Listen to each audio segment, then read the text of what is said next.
తెలంగాణలో పండుగలంటే తొలుత చాలేది బోనాలతోటే.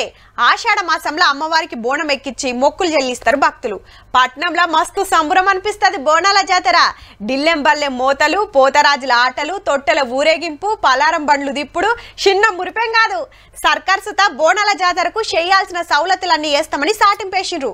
మరి చూద్దాం పాండ్రి, గుల్లకాడ ఏమేం పనులు నడుస్తున్నాయా?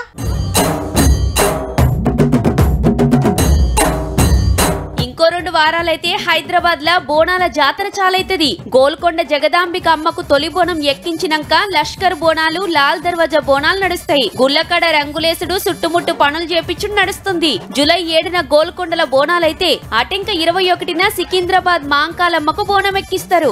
22న రంగం కార్యం ఉంటది.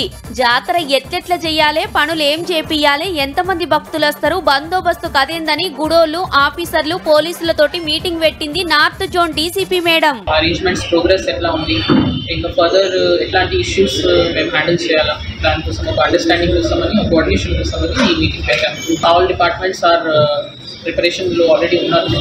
పట్నంలో పెద్ద గుడి కాబట్టి ముందే చేయాల్సిన సౌలతుల మీద నజరేషన్రన్నట్టు. అటు లాల్ దర్వాజల సుత జాతర పనులు నడుస్తున్నాయి. ఇక మొక్కుకున్నోళ్ళు యాటలను ముందే మాట్లాడి పెట్టుకుంటారు. గోల్కొండల తొలి బోనం ఎక్కిందంటే పట్నంలా నెల రోజులు ధూమ్ ధామ్ ఉంటది పోర్రి.